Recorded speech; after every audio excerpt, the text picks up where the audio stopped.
Vamos ahora entonces a detenernos en los elementos que forman parte de la estructura externa de la sentencia definitiva de nulidad matrimonial. También voy a ir señalando algunas puntualizaciones, ¿no? Con la intención de que le demos un recorrido a esos elementos que forman parte pues de esta estructura de la sentencia. No me voy concretamente en atención a lo que se señala en el canon 1612, 1612. No tanto, sí algunos puntos de lo que dice el canon 1611, concretamente los números 1 y 3, pero no me voy a detener tanto en eso. Bueno, en realidad tampoco es que me tenga o me vaya yo a detener en todos los puntos, pero sí hay uno en particular que quiero destacar, dada la presentación que hizo Monseñor Jorge de la invocación del nombre de Dios y la relevancia que tiene para nosotros al juzgar.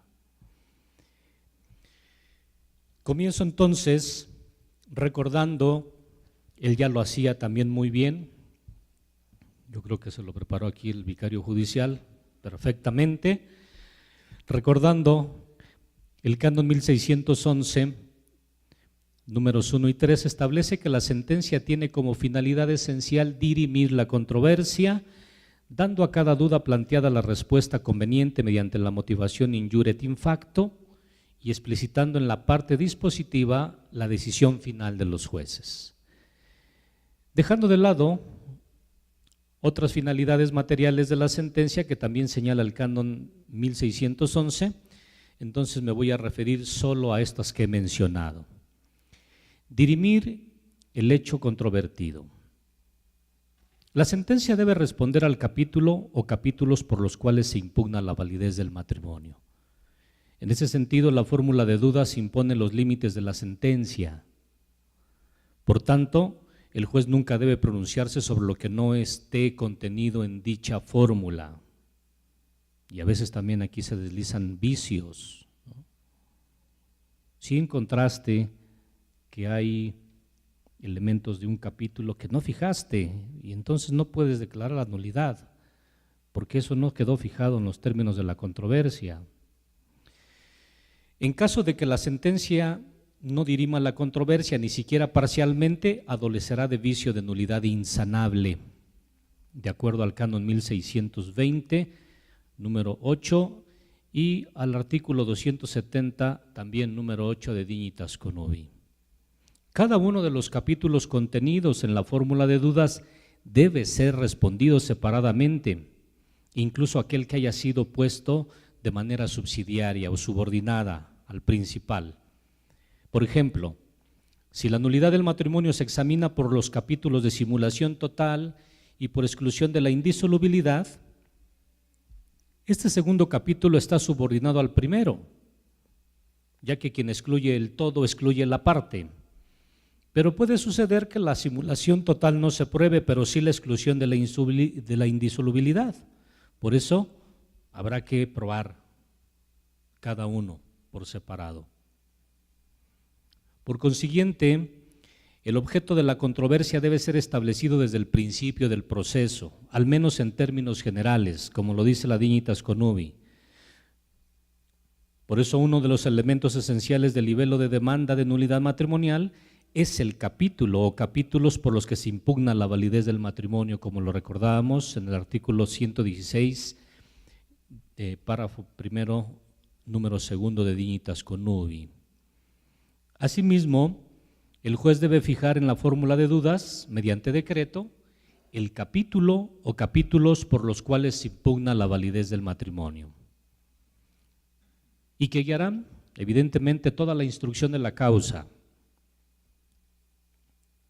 En ese sentido, la fijación del objeto de la controversia es esencial en todo el juicio y por tanto requisito necesario y previo a la sentencia, ya que estas dudas condicionarán la respuesta del juez, porque el juez va a dar respuesta a las dudas planteadas en la fórmula. Punto número 2, motivación injuria et in facto y la parte dispositiva de la sentencia. La decisión del juez ha de estar fundamentada en el derecho y en los hechos.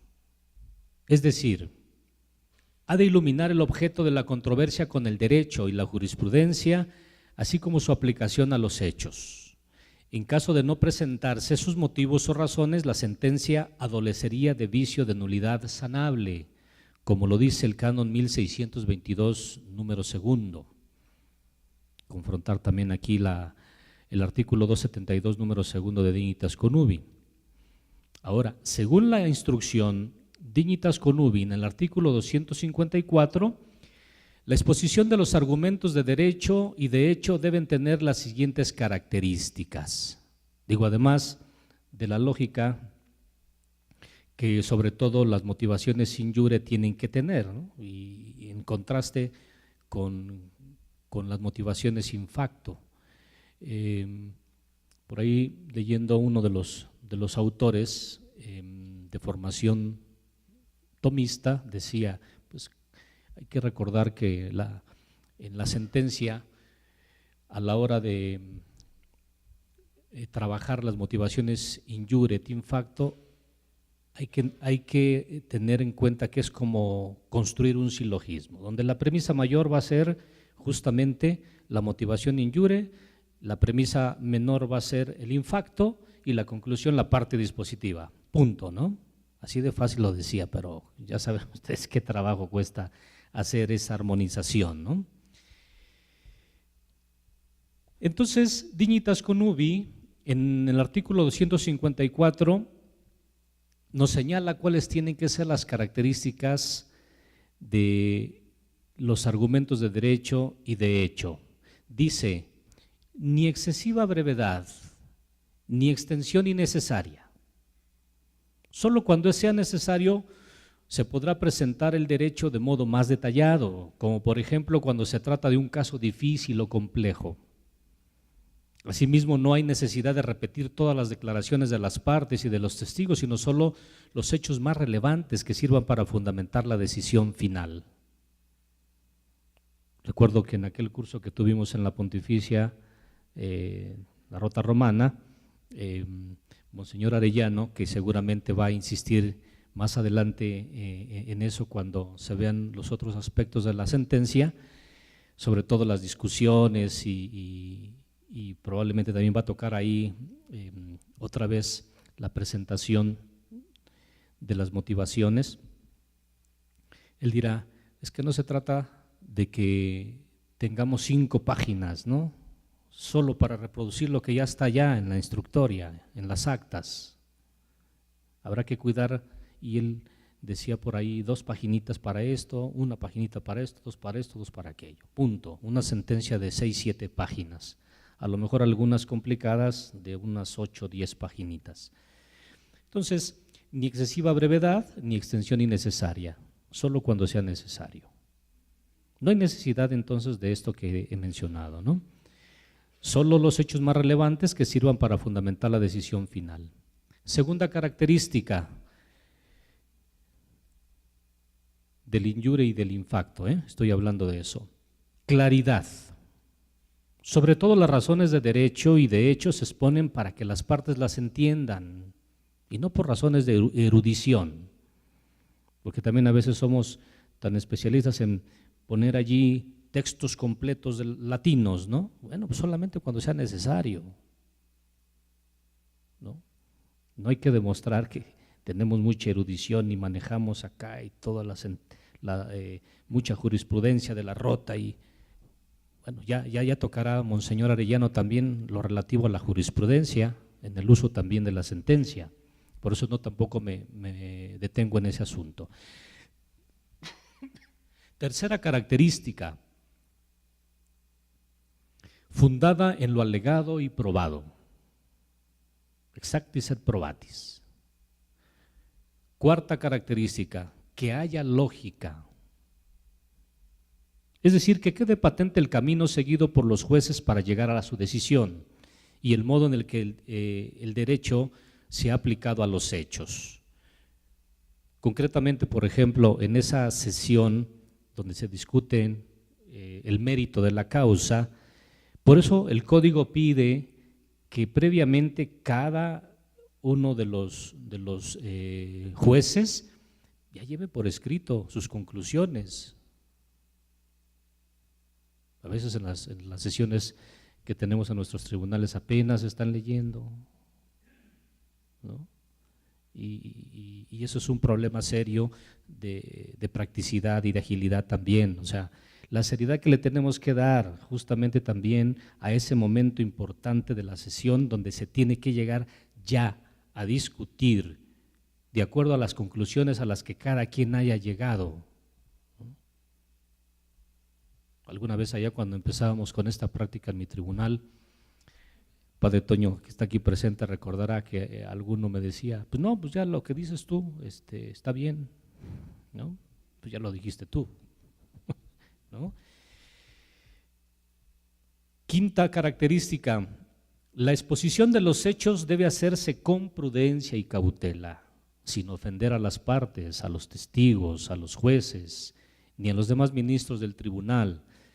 De este modo, las partes aceptarán la sentencia con menos dificultad. Entonces, estas características que están aquí están especificadas en el artículo 254 de Dignitas Connubii. Paso ahora entonces al segundo punto, el orden de la sentencia, estructura externa. El canon 1612 establece, parágrafo primero, después de invocar el nombre de Dios, la sentencia debe exponer por orden quién es el juez o el tribunal, quiénes son el actor, el demandado y el procurador, indicando sus nombres y domicilios, así como el promotor de justicia y el defensor del vínculo si tomaron parte en el juicio, que es el primer punto que ahí está indicado. Segundo, y luego bueno, ahí téngase en cuenta porque voy a destacar después de invocar el nombre de Dios, ¿no? Y vamos a ver cuál es la práctica. Por ahí simplemente hay una referencia al modo de hacer, justamente de cumplir con este punto que señala el párrafo primero de la invocación del nombre de Dios. Luego lo que sigue, cómo lo hace la rota. Algún autor por ahí propone también otra modalidad para los tribunales inferiores, ¿no? El párrafo segundo del 1612 dice, después de exponer brevemente el hecho del que se trata, las conclusiones de las partes y las fórmulas de las dudas, ¿no? Después debe exponerse brevemente, que también eso es el punto que hace un momento por las características que tiene que tener la sentencia indiqué, ¿no? Parágrafo tercero. A continuación seguirá la parte dispositiva de la sentencia precedida de las razones en que se fundamenta. Y cuarto, se concluye con la indicación del día y de la hora en que se ha dictado con la firma del juez o de todos los jueces, si el tribunal es colegial, y del notario. Evidentemente, ustedes en la publicación de las sentencias rotales nada más ven ahí firma del ponente, los dos auditores y nada más, ¿no? Pero eso es la publicación, publicación en el sentido de imprenta, ¿no? Pero la sentencia materialmente redactada sí tiene que contener todos estos elementos. Ya indicaré lo que se refiere a este primer punto del canon 1612, como lo hace la rota. Invocación del nombre de Dios en la sentencia. Origen de la praxis. Inicialmente cabe preguntarnos sobre el origen de la práctica de invocar el nombre de Dios al inicio de un documento normativo eclesiástico. Una posible respuesta la encontramos en un estudio realizado por Leo Santifaller Y aquí una nota muy breve sobre quién es este señor. Es historiador medievalista, bueno, era, porque ya falleció y no hace mucho, en 1974, o sea, contemporáneo todavía, ¿no? Medievalista italiano de nacimiento y nacionalizado austriaco, nacido en Castelrotto en 1890, hijo de un notario que provenía de una familia del sur del Tirol de Selva di Val Gardena, que se mudó a Castelrotto en el siglo XVII. Santifale realizó estudios históricos en Innsbruck, más tarde dirigió el nuevo Archivo Estatal de Bolzano de 1921 a 1926. En 1927, Paul Fridolin-Kerr lo llamó para convertirse en colaborador de la obra Monumenta Germania Histórica en Berlín. En 1929 fue profesor universitario en Breslau y en 1943 en Viena, donde enseñó hasta 1962 y murió en 1974. Entonces, esto se los digo para que vean el peso específico que tiene la referencia de él sobre el origen de la introducción de invocar el nombre de Dios en documentos eclesiales. Ya de ahí la práctica que después en documentos jurídicos estrictamente y luego la práctica de la rota. Entonces, Leo Santifalir señala que el primer documento que introdujo una fórmula verbal del nombre de Dios al inicio del texto fue el Concilio Agatense en 506, siglo VI. 10 años más tarde siguieron esta práctica diversos concilios provinciales españoles y franceses, y en 517 el Papa Hormisdas, en una carta dirigida a los obispos españoles, introdujo incluso una invocación trinitaria. Se trata de una práctica antigua que se remonta hasta el siglo VI, verificada en documentos de tipo normativo, especialmente en el ámbito de la diplomática eclesiástica y posteriormente también en el ámbito secular. Sin embargo, dicha praxis fue escasa en documentos pontificios, al parecer porque no se consideraba necesario explicitar verbalmente que la autoridad del pontífice deviene de Dios y que cada acto público por su propia naturaleza era emanado en el nombre de Dios. Según los autores, aquí consulto una serie de autores que ustedes después verán reflejado en esto, no es posible precisar cuándo comenzó la práctica de introducir en los documentos de ámbito judicial eclesiástico una fórmula para invocar el nombre de Dios. Aquí hay una opinión también muy autorizada de Gianpaolo Montini, ahorita es me parece que es promotor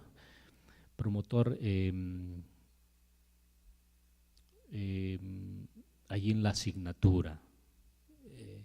No recuerdo exactamente ahorita el oficio que tiene, pero me parece que es promotor sustituto, promotor de justicia sustituto de la asignatura. Entonces, él es de la opinión de que efectivamente no hay un dato preciso de cuándo comenzó esta práctica en documentos de ámbito judicial, y dice, primero, porque tenemos un problema con la variedad de formulaciones que se han identificado en algunos documentos y porque no existe una investigación completa sobre este tema específico. O sea, también se le ha dado nada de importancia, ¿no?, a ese asunto, y que tiene una importancia capital, porque ahorita voy a mencionar una serie de criterios del por qué nosotros tenemos que tener muy en consideración la invocación del nombre de Dios, tanto en la sesión donde se discute el mérito de la causa, como justamente como se prescribe después, ya desde el canon 1874 del Código del 17 y ahora 1612, párrafo primero, que tiene que estar allí materialmente expresada en la sentencia. Entonces, la praxis medieval de publicar la sentencia escrita mediante su lectura en una sesión pública delante de las partes nos lleva a considerar que la invocación del nombre de Dios, en todo caso también de la Trinidad, o en este caso la fórmula trinitaria más bien dicho, se hacía oralmente al inicio de la sesión, pero no quedaba consignada en el texto de la sentencia, sino en un acta notarial que daba fe de la sesión pública realizada. Pero al final de la nota, en el momento de hacer constar la decisión de los jueces, se hacía mención del nombre de Dios de modo directo, algunas veces, así en el nombre de Dios, in Dei Domini, pronunciamos que, o de modo indirecto, después de invocar el nombre de Dios, Dei Domini invocato, pronunciamos en forma definitiva que. Ahora, la praxis de la Rota Romana. En las sentencias rotales del siglo XIV de la Rota Romana, estas atestiguan la práctica de pronunciar la decisión definitiva por medio de un escrito denominado schedula, el cual iniciaba con la invocación del nombre de Cristo, in Christi Domine, nomine. De acuerdo a la praxis subsecuente introducida por la Rota y que consistía en redactar las decisiones de los jueces ante la decisión verdadera y propia, es decir, de la sentencia, se explicitaba por escrito la invocación del nombre de Cristo en la parte dispositiva. La fórmula estereotipada con la que se abría la sesión del juicio para pronunciar la sentencia definitiva era Christi nomine invocato. La praxis de explicitar el nombre de Dios en el incipit de la sentencia definitiva, ya por escrito, fue introducida por primera vez en el canon 1874, en el código de 1917, canon 1874, párrafo primero. Y esta decisión del legislador de 1917 constituyó una novedad en el ámbito procesal judicial. Pero hubiera sido, a mi modo de ver, doblemente novedosa si la redacción propuesta por uno de los codificadores en el primer esquema de 1907 hubiera sido aceptada. ¿Por qué? Esa redacción incluía una cláusula invalidante. Decía, sentencia sive definitiva, sive interlocutoria, semper, y luego subrayo, et sub pena nullitatis, invocato divino nomine edatur.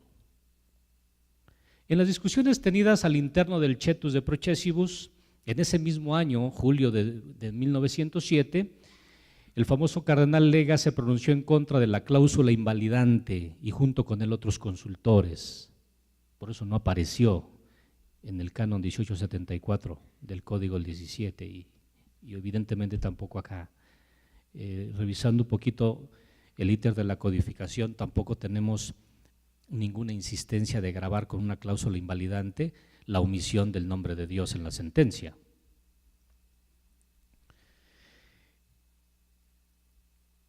Finalmente, pues, se decidió eliminarla de la redacción, aunque se sugirió que entonces la invocación del nombre de Dios se explicitara doblemente en el incipit de la sentencia.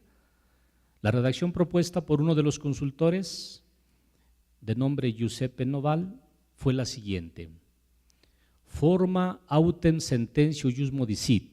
Primo, mencio fiat de celesti auxilio invocato et in nomine divino incipiat. Esta propuesta también fue rechazada por considerarse contraria a la práctica judicial de la Rota Romana y se volvió al texto del esquema de 1907, pero sin la cláusula invalidante y con alguna modificación redaccional. Así que en el esquema de 1990 apareció la siguiente redacción: quod formam sententia ferri debet divino nomine ab initio semper invocato. Finalmente, el texto promulgado en el canon 1874 del Código de 1917 fue precisamente el siguiente: sentencia ferri debet divino nomine ab initio semper invocato.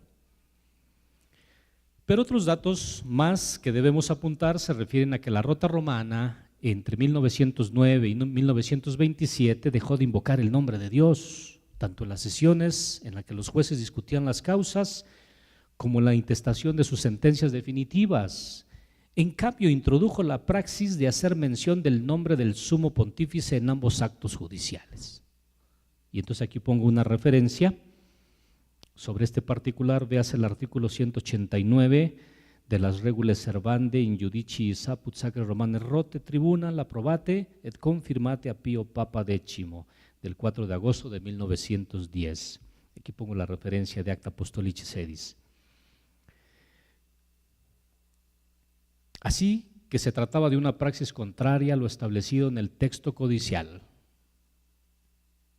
Para que vean, no está aquí Monseñor Arellano, para que… Pero esto ocurría allá, ¿no? En el Tribunal Apostólico. 10 años después de la promulgación del Código Pío Benedictino, se ajustó la praxis rotal, al menos de modo parcial, a lo establecido en el Canon 1874, párrafo primero. De suyo, la primera sentencia rotal, que así lo evidencia, es una Coram Manucci del 15 de octubre de 1928. Digo, nosotros tenemos los volúmenes publicados, ese volumen está acá en la Pontificia, y desistí de ponérselos porque no encontré por ningún lado la invocación, ¿no? O sea, seguramente en el original, pero no en el texto publicado.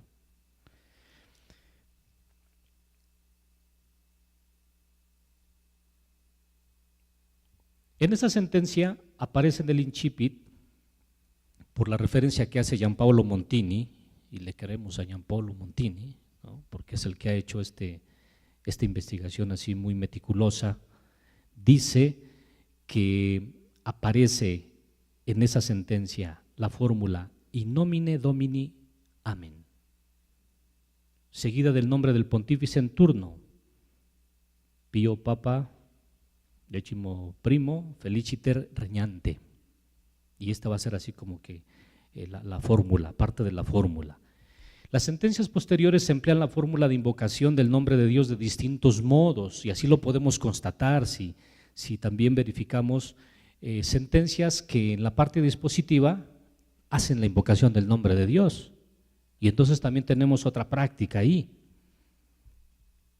Seguramente, y ahora no todos los ponentes rotales lo hacen, pero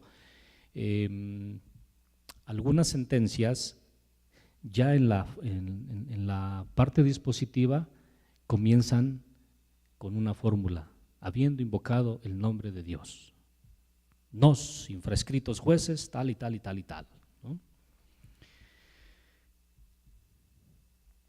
Las sentencias posteriores emplean la fórmula de invocación del nombre de Dios de distintos modos, algunos in nomine Domini, algunos in Dei nomine, Amen, en otros in nomine Domini, Amen, o Dei nomine ab initio invocato, o Dei nomine invocato. Pero el ajuste de la praxis rotal con lo establecido en el Canon 1874, párrafo primero del Código de 1917 ocurrió hasta 1934, con la promulgación de las Normes Sacrae Romanae Rote Tribunalis, manteniendo enseguida el nombre del pontífice reinante. Y ahí tenemos una diapositiva, ¿no? El artículo 97 de las normas vigentes de la Rota Romana, simplificando la redacción para estar más acorde con el actual Canon 1612, párrafo primero, reproduce sustancialmente la misma determinación del artículo 144, párrafo primero de las normas anteriores. Ahora, la prescripción vigente. El Canon 1612 de nuestro Código de 1983 prescribe, al igual que lo hacía el viejo Canon 1874, párrafo primero, que la sentencia ha de empezar invocando el nombre de Dios antes de hacer referencia a cualquier dato que haya de contenerse. Algunos tribunales diocesanos, incluso emulando la praxis de la Rota Romana, de nombrar de modo peculiar al sumo pontífice reinante, enseguida de la invocación del nombre de Dios, nombran al obispo diocesano en turno. Y de hecho hay un librito sobre el proceso declarativo de nulidad de Javier Escrivá Ibars, que pone incluso en el modelo ahí la fórmula. Esa no, se me pasó traerla para mencionársela, pero fíjense, a ver si está la fórmula en un escaneo que hice de una sentencia rotal, cómo es la fórmula que utiliza la Rota Romana, solamente publicándola al inicio del volumen, no en cada sentencia publicada, sino al inicio nada más del volumen del año, ¿no? Cambiando de alguna manera pues lo que tengan que cambiar en caso de que ocurriera la muerte del pontífice, etcétera, ¿no? Porque habrá unas sentencias que en el tiempo de Benedicto, de Papa Juan Pablo II y después en tiempo de Benedicto y se publiquen en el mismo volumen. Entonces aquí es un escaneo que hice para que vieran la fórmula que sigue la Rota Romana. Bueno, por lo que decía, algunos tribunales diocesanos nombran al obispo. Yo en relación a esto hago las siguientes consideraciones. La justificación por la cual la Rota Romana comenzó la praxis de nombrar en la sentencia definitiva al sumo pontífice, omitiendo incluso la invocación del nombre de Dios, como ha sido indicado en otro momento, en el momento anterior referido, está relacionado con el carácter del tribunal, de ser un tribunal apostólico a través del cual el romano pontífice ejerce su potestad judicial.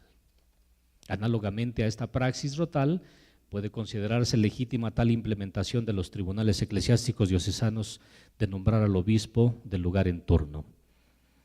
Segunda consideración, hay que dejar claro que la norma del canon 1612 no se puede deducir absolutamente nada a favor de incluir en la sentencia el nombre del obispo diocesano en turno.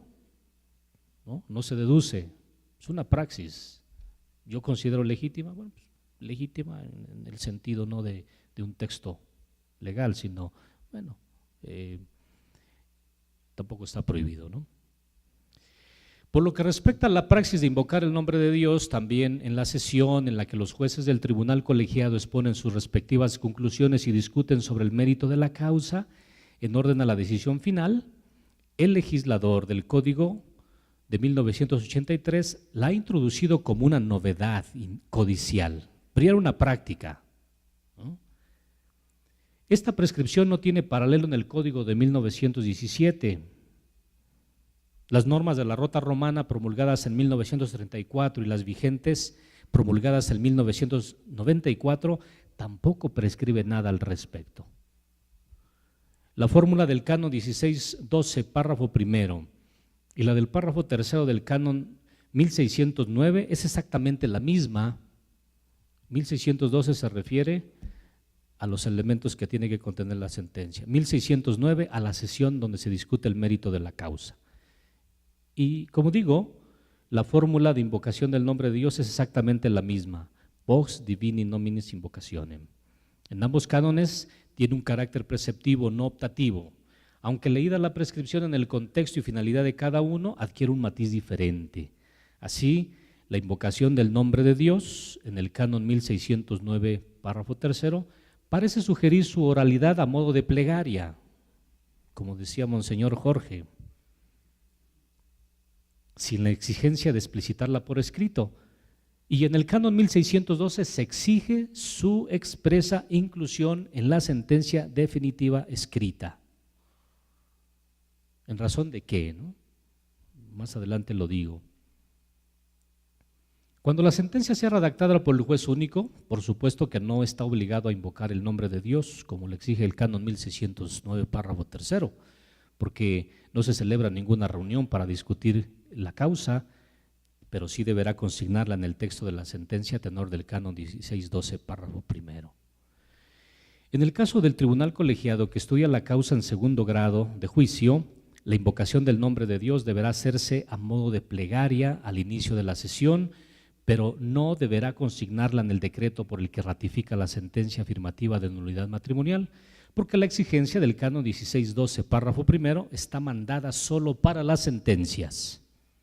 En cambio, sí deberá consignarse en la sentencia definitiva de los procesos documentales de nulidad matrimonial y también en las sentencias interlocutorias. Para estas últimas, tal exigencia se deduce de lo dispuesto en el canon 1613, que dice: las reglas arriba expuestas sobre la sentencia definitiva ha de acomodarse también a la sentencia interlocutoria. Y de eso no me detengo tampoco a señalar nada, ¿no? Simplemente es una sentencia que decide una causa incidental. Punto, ¿no? Pero para aquellos decretos que tienen fuerza de sentencia definitiva, no parece que deban consignar la invocación del nombre de Dios.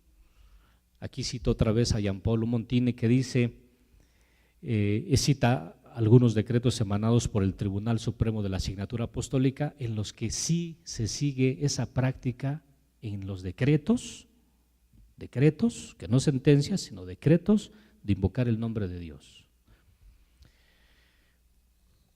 Fundamentación y relevancia.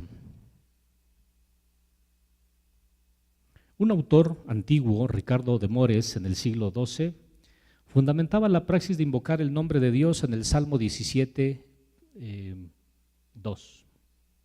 Gianpaolo Montini considera, aunque a modo de ejemplo, que el fundamento escriturístico parece ser el texto paulino de Colosenses 3:17, porque ya en el medioevo existía la costumbre de comenzar la sentencia con alguna referencia bíblica, tanto del Antiguo como del Nuevo Testamento, incluso en diversos tribunales del mundo. Y ahora también sigue siendo una práctica a veces en algunos tribunales. Por lo que se refiere a las razones que explican las exigencias de consignar por escrito la invocación del nombre de Dios en la sentencia definitiva, el mismo Montini señala 4. Yo las resumo de esta manera. Porque el juez es ministro de Dios y actúa en su nombre, es decir, como su representante y en virtud de la autoridad que ha recibido de él.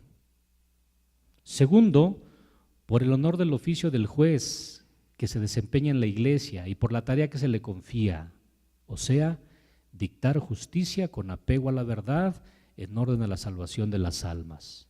Tercero, porque con ello el juez reconoce que su oficio no consiste en ejercer un poder meramente humano, fruto de su inteligencia o investidura, sino la potestad sagrada que le ha sido transmitida. Y cuarto, porque al actuar en el nombre de Dios, lo debe hacer bajo su asistencia y ayuda. En mi opinión, la invocación del nombre de Dios está ligada a la naturaleza y el significado de la jurisdicción del juez eclesiástico a la hora de pronunciarse judicialmente sobre un sacramento o cosa sagrada, y en este caso el matrimonio, correlativamente sobre el estado canónico de las personas en la dignidad, personas consagradas por el Espíritu, no solamente dignidad humana, sino dignidad de hijos de Dios. Por tanto, pese a que no está grabada con una cláusula invalidante la invocación del nombre de Dios, como se proponía en uno de los esquemas de la codificación de 1917 y en consecuencia no hace nula la sentencia que omitiera dicha invocación, creo que debe, sin embargo, quedarle claro a los jueces que al menos debieran evitar cualquier corruptela que derivara en detrimento de la santidad del matrimonio, de la salvación de las almas y de la credibilidad de la Iglesia. En definitiva, la invocación del nombre de Dios debe grabar la conciencia del juez para recordarle que se le pedirán cuentas de las personas que se le han confiado. Ahora, vamos a pasar entonces al momento de señalar esto ya de una manera más sintética, los otros puntos de la estructura de la sentencia. Parte expositiva del caso concreto que conocemos como factis species. En las sentencias rotales, modelo y ayuda para los tribunales inferiores, como dice la Pastor Bonus número 126, artículo 126, se comienza con la parte expositiva del caso concreto. O sea, las sentencias rotales comienzan así, la parte expositiva del caso concreto, que consiste en relatar brevemente la substancia del hecho con las conclusiones de las partes. Como de hecho lo dice así el Canon 1612, una exposición breve, ¿no? Breviter facti speciem, dice el texto. Así ya lo establecía el Canon desde el Código 17, el Canon 1874, y ahora lo hace justamente el 1612, párrafo segundo. Los términos facti species forman un sintagma que ha sido adoptado por la técnica jurisprudencial para identificar en una sentencia la parte expositiva del caso particular, a la que le seguirán las partes motivas, injuret in facto, y la parte dispositiva. Esta parte expositiva ha de mencionar el nombre de los esposos en cuestión, señalando quién es el actor y quién es el demandado, referir una reseña breve de las circunstancias en las que se conocieron e iniciaron su relación de noviazgo, él o los motivos fundamentales de su decisión de casarse, el lugar y el día de la celebración del matrimonio. Debe contener también la sustancia y sobre todo la sustancia del hecho concreto que determinó el objeto del litigio, la cuestión controvertida, por la cual se introdujo la causa y se pidió el ministerio del juez, y además señalando las razones de hecho y de derecho en las que se fundamenta la petición, como ya lo hemos también recordado, ¿no? Cuáles han sido las respuestas y las actuaciones procesales y procedimentales del tribunal y bajo qué capítulos o capítulos de nulidad se decidió el estudio de la causa para dirimir la controversia y responder a las dudas planteadas justamente en la sentencia. Aquí, por ejemplo, si nosotros vemos diferentes colectáneas de sentencias, algunas tenemos casi siempre a la mano las sentencias de los tribunales españoles, evidentemente los de la Rota Romana. Recientemente nosotros lo estamos haciendo aquí en las traducciones de las sentencias rotales. Encontramos exposiciones facti species demasiado largas y otras demasiado sucintas. Aquí, por ejemplo, analizando un volumen, el volumen 95 de las sentencias rotales, incluso pongo ahí Stankiewicz y Francisco López y Lana utilizan de 2 cuartillas y media a 3 para la exposición facti species. En cambio, Monnier, menos de 1 cuartilla en todas sus sentencias. Igual lo hace García Failde, por ejemplo, sus sentencias, ¿no?, que ustedes pueden revisar en algunos de los volúmenes. Yo tengo los 2 volúmenes que publicó la Pontificia de Salamanca, donde es muy breve, muy breve. O sea, García Failde en eso sí era maestro, ¿no?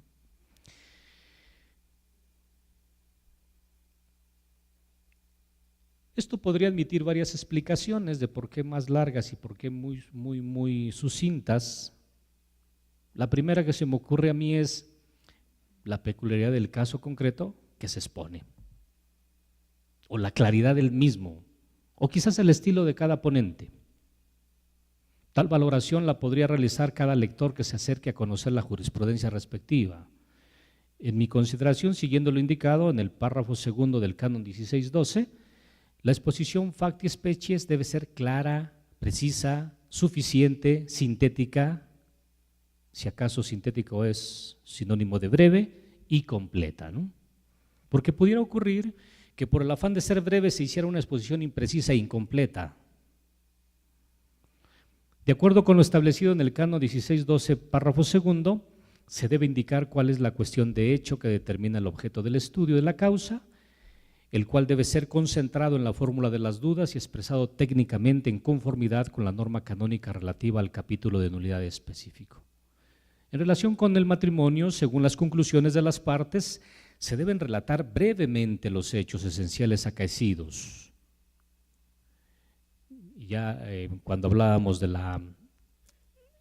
de lo que tiene que indagar o explorar inicialmente el entrevistador y luego lo que se tiene que verificar efectivamente ya por escrito en el libelo, y aquí es donde decía yo al principio que se conectaba aquella información inicial aquí en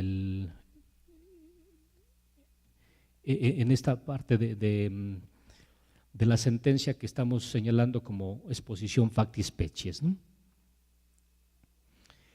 Esas etapas que sugeríamos que el entrevistador analizara para detectar los indicios, acá adquieren una relevancia importante, porque ya no se trata simplemente de indicios, sino se trata de señalar, sí, brevemente, que efectivamente esos son los hechos relevantes que luego ya en las motivaciones injuria et in facto, el juez tendrá que, el ponente tendrá que explicar allí las conclusiones sobre esos aspectos tan relevantes que ahora ya no son indicios, sino que son probados, son los hechos probados y las circunstancias también explicadas y confrontadas también entre el injuria y el in facto.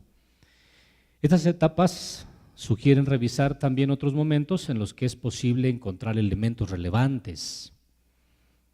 En algunos casos, aquí pongo un esquema, donde en algunos casos habrá que irse hacia atrás en la vida personal y familiar de las partes, o incluso más allá de lo ocurrido de la separación definitiva, ¿no? Como he dicho entonces, ahora en la exposición Facti Species podrá hacerse referencia a esos otros antecedentes personales y familiares de uno o de ambos contrayentes, lo acontecido entre la decisión de casarse y los preparativos de la boda, o lo mismo puede decirse con relación al día de la boda y lo sucedido inmediatamente después, o sea, en el momento de la celebración festiva, el viaje de bodas y la instauración de la vida en común, que señalábamos cuando tratábamos la primera entrevista. Hay que tener en cuenta que no es lo mismo hacer la exposición Facti Species en una sentencia definitiva de tercera instancia, que son estas, ¿no? Tendríamos nosotros que adecuarnos, cambiar lo que tengamos que cambiar, ¿no? Cuando preparemos una sentencia en el primer grado del juicio, ahora con mucho mayor razón, cuando se trate de un proceso breve del que trata Mitis Judex, ¿no? Motivación injure. Este apartado se refiere a las razones de derecho sobre las que se funda la parte dispositiva. Se debe declarar lo dispuesto por el derecho canónico y la jurisprudencia acerca de cada uno de los capítulos de nulidad formulados. También es muy útil referirse a las alocuciones de los papas a la Rota Romana, donde se pueden encontrar elementos doctrinales muy importantes y de hecho sentencias rotales hacen referencia a las alocuciones de los papas.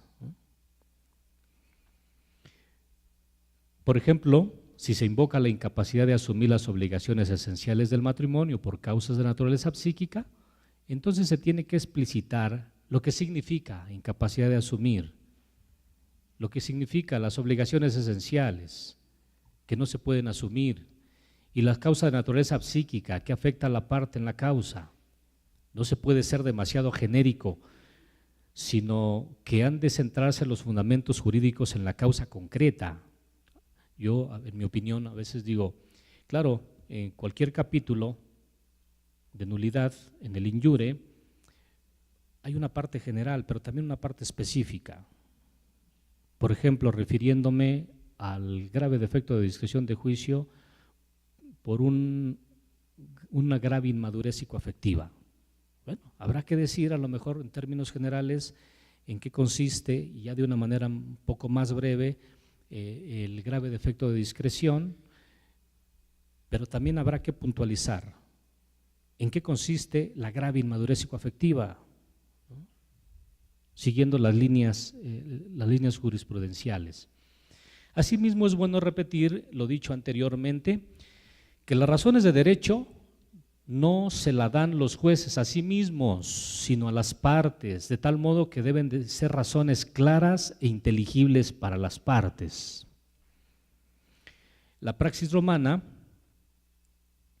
ha ganado prestigio sobre todas las demás prácticas de otros países por ofrecer un modo más lógico y conveniente por su simplicidad y seguridad técnica para ayudar al juez a alcanzar la deseada certeza moral que se requiere para definir la causa de que se trate. En cuanto a las causas de nulidad matrimonial, como ha quedado dicho, se ha de seguir entonces la praxis de la Rota Romana. Siguiente punto, motivación in facto. Aquí se exponen las razones de hecho en que se funda la parte dispositiva, No se trata de hacer una simple relación de los hechos declarados por las partes, los testigos o los peritos, sino de hacer una aplicación de la doctrina al caso concreto. Y en ese sentido se pronuncia la Rota Romana al señalar el defecto en un caso juzgado en primera instancia. Dice, la sentencia aduce en el hecho una síntesis de los actos más que una argumentación sobre los hechos y pruebas. Esto es pues un análisis de una sentencia con protocolo 17595 que se publicó en Civili Decretum Nullitatis Sententia, 19 de julio de 2001. Mendoza, un canonista, profesor de la Universidad de San Paul allá en Canadá, en Ottawa, Canadá, traduce este sintagma latino de facti species como los argumentos. Otro autor que ya había citado hace un momento, Javier Escrivá Ibars, dice hechos alegados, ¿no? Porque en realidad se trata de una argumentación más que de una síntesis de hechos. En otras palabras, se va demostrando cómo lo que el derecho y la jurisprudencia enseñan sobre la causal de nulidad invocada se prueba en las actas y en las declaraciones y testimonios. Podemos afirmar entonces que en esa parte del infacto el juez ofrece los argumentos que prueban su certeza moral sobre la nulidad del matrimonio o su falta de certeza. Último punto, parte dispositiva. Esta parte constituye la conclusión natural que fluye de los argumentos doctrinales y fácticos señalados anteriormente. Es la decisión judicial afirmativa o negativa del tribunal colegiado o del juez único sobre la nulidad del matrimonio por las causales aducidas. Por tanto, debe mostrar coherencia con los argumentos anteriores. Debe manifestar el progreso lógico recorrido por el juez para resolver la controversia. En ese sentido, cualquier persona o instancia puede entender la coherencia de la decisión. ¿Pero qué significa definición entonces de la causa en esta parte dispositiva? Existen varios estilos en la formulación de la parte dispositiva según sean los tribunales, los jueces y los casos. Unos son más escuetos que otros. Aquí cito una referencia de doctor Mario Medina Balam en un artículo publicado en nuestra revista en 2008, número 14.2. Ahí él, por ejemplo, dice: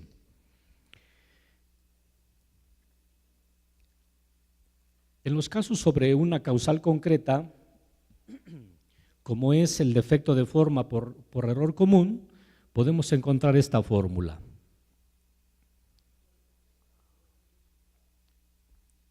Todo lo aducido, tanto en derecho como en los hechos, nosotros los infrascritos auditores, jueces de turno, sentenciamos. No consta la nulidad del matrimonio en el presente caso. Otro ejemplo: respondemos negativamente, es decir, no consta la nulidad del matrimonio en el presente caso por grave defecto de discreción de juicio en la mujer actora. Entre paréntesis, canon 1095, número 2. Cuando se trata de dos o más capítulos de nulidad, podemos encontrar también fórmulas como las siguientes. Por todo lo aducido, tanto en derecho como en los hechos, nosotros los infrascritos auditores jueces de turno sentenciamos afirmativamente a lo primero, negativamente a lo segundo. Es decir, sí constan la nulidad del matrimonio en el presente caso, pero solo por defecto de discreción de juicio del varón convenido en el acto del matrimonio. Es más rimbombante, ¿no? Y más rebuscada. Hay algunas sentencias que yo revisé de las antiguas, son todavía incluso mucho más lacónicas, ¿no? Sí consta. Ya. Búsquese el capítulo que en la causa está, ¿no? Sí consta la nulidad o no consta la nulidad. Otro ejemplo de una causa juzgada por simulación total del varón, por exclusión del bonum fidei del mismo y por incapacidad del convenido de asumir las obligaciones esenciales del matrimonio por causas de naturaleza psíquica, dice negativamente.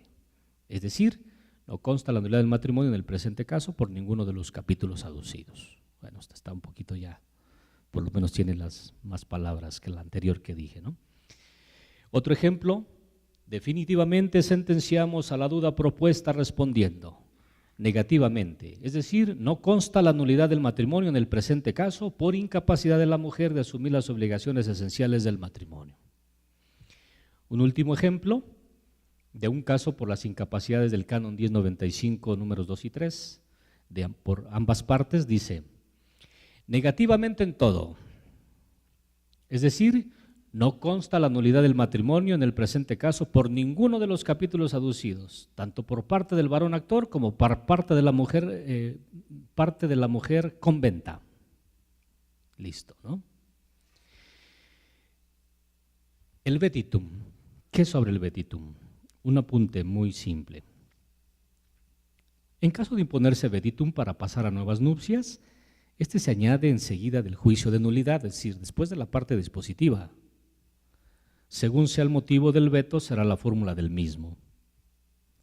En caso de que el matrimonio se haya declarado nulo por dolo o simulación y si el tribunal juzga que hay riesgo de que la parte repita lo mismo, entonces el veto se formulará más o menos en los siguientes términos.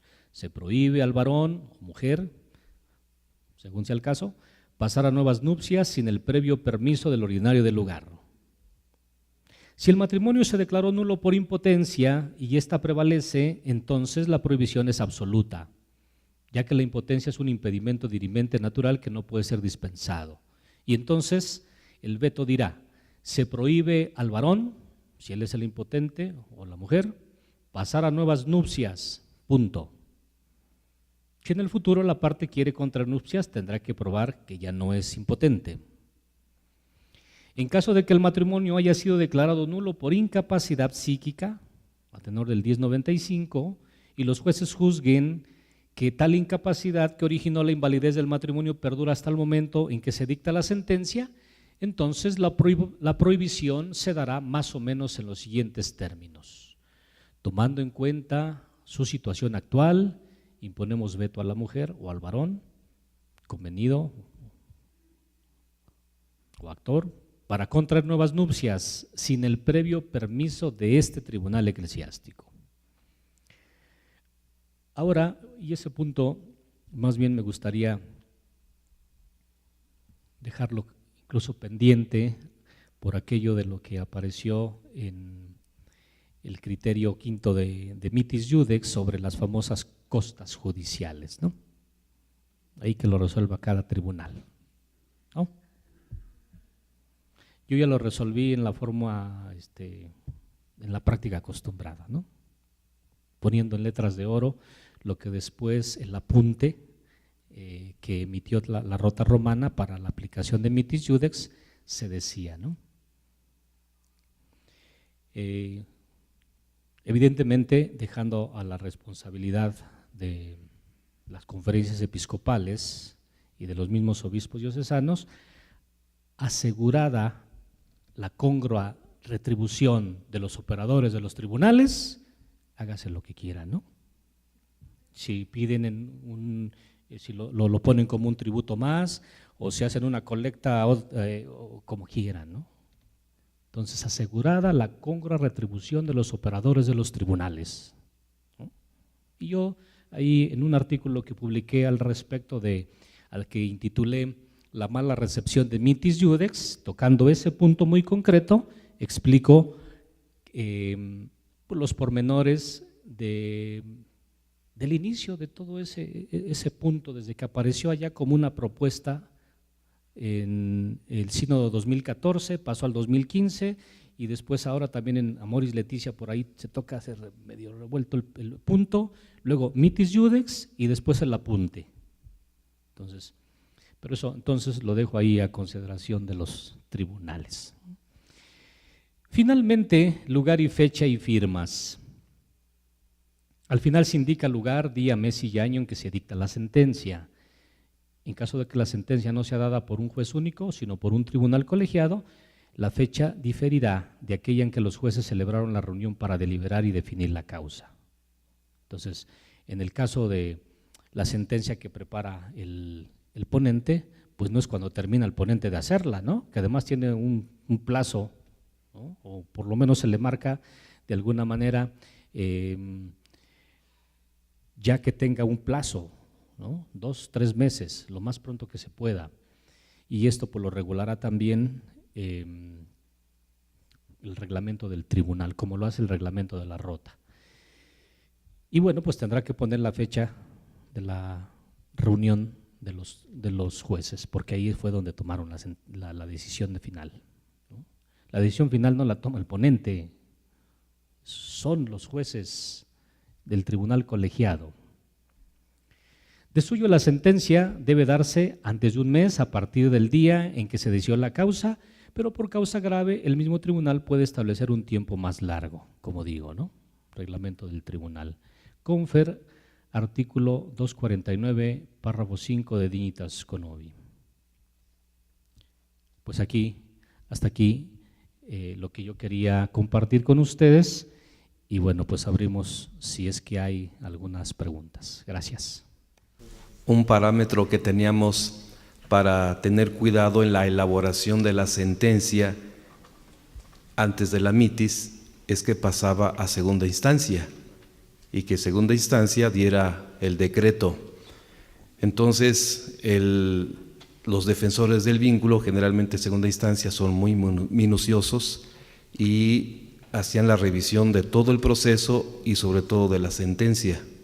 Como que desde ahí se tenía ese cuidado por elaborar esos elementos, pero yo percibo que después de esta reforma, al ya no pasar a segunda instancia, ya no le dediquemos mucho tiempo a elaborar bien esa sentencia y por lo mismo las causas quizás aumentaron y aumentaron pues siempre las ocupaciones de los jueces y entonces como que desde ahí percibo una cierta fragilidad en la elaboración de las sentencias. Yo creo que el obispo en algún momento puede revisar y entrar al archivo del tribunal y decir cómo están nuestras sentencias. Ahí, fíjate que tengo una apreciación sobre ese punto que señalas. Otra vez en ese análisis que hago sobre Mitis Iudex, que lo publicamos en nuestra revista de Derecho Canónico,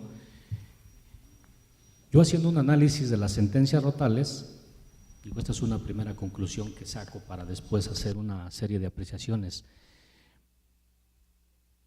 De las aproximadamente 600 sentencias que se publican en cada volumen, a veces más, perdón, a veces menos, más bien menos que más, me puse aleatoriamente a hacer el análisis de cuántas decisiones de la Rota pro vínculo y cuál es pro nullitate, ¿no? Entonces, pro vínculo, el 89% en algunos volúmenes, incluso llegábamos hasta el 92% en alguna, en otras el 70%, y eso a mí me daba la idea exactamente de pensar en ese esquemita, ¿no? Si la primera dio afirmativo, pasaba, ¿no?, a segunda de oficio, la segunda decía negativo y la Rota decía negativo. Entonces, ¿dónde está la falla, no? Normalmente, evidente por razón de esa lógica seguida en el análisis, pro vínculo es fallo de primera instancia, ¿no? Pro nullitate, falla de segunda instancia. Entonces, yo me hacía esa simple reflexión a partir del análisis de las sentencias. Evidentemente que trabajando allá en segunda instancia, por aquí está el vicario judicial donde yo trabajaba en la segunda instancia, ¿no? Ahí está, vicario judicial. Las complicaciones que nos encontrábamos de algunos tribunales, ¿no?, de primera instancia, ya no sabíamos qué hacer con sus sentencias. Si lo primero llorar o realmente meternos a tratar la causa como en primera, en segunda instancia, o mandarle a que hicieran otra vez toda la instructoria, pero teníamos problemas muy serios porque ya llevaban 10 años con esa causa, ¿no? Entonces, esos son problemas muy serios que en la práctica se detectan y que ahora, en mi opinión, ¿no?, y es también mi posición, híjole, eso de, no demerito, perdón por el trabajo que ustedes hacen, ¿no? Pero cuando un juez único no está empeñado realmente en el tratamiento de las causas de nulidad matrimonial y a eso le añadimos otros vicios y otros elementos, pues yo creo que va a dar nulidad donde no hay y donde sí hay, no. Dirá que provínculo, ¿no? Eso es un problema serio también. ¿Qué va a pasar entonces? Al juez único, ¿quién lo revisa?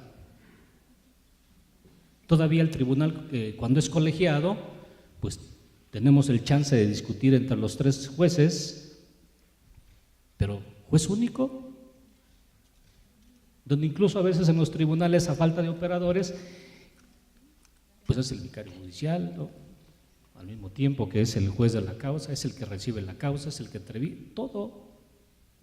Creo que hasta defensor del vínculo es. Tampoco demeritando el papel de los defensores del vínculo, pero sí advirtiendo que a veces defienden más la nulidad que el vínculo.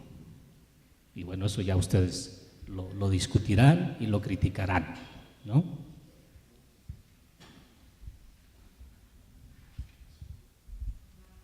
¿Alguna pregunta más? Bueno, pues precisamente estos puntos que nos hablaba el padre Luis, que creo yo que todos los hemos visto en nuestros tribunales. Al final, si decimos sentencias, pues todos hacemos sentencias. La reforma, pues todos estamos intentando aplicar la reforma. Se suprime la doble sentencia conforme, se da oportunidad a discernimiento del obispo, de juez único. Pero por eso considerábamos importante abrir esta mesa, abrir este curso donde pudiéramos profundizar en los elementos de la sentencia. El padre Luis nos ha hecho el favor de abrir el tema, la línea que queremos llevar precisamente en estos días, para ir desglosando poco a poco todas las partes de la sentencia. Una adecuada valoración, la participación de los peritos, todos estos elementos que son necesarios que tomemos en cuenta para emitir realmente una justicia real, no una justicia ficticia, no una justicia errónea, sino una justicia real apegada a derecho. Recordemos que al final toda esta reforma lo que busca es la celeridad del proceso, pero no la laxidad del proceso. Entonces es importante que tengamos muy claro cómo fundamentar, cómo construir una sentencia que realmente muestre la verdad. Entonces,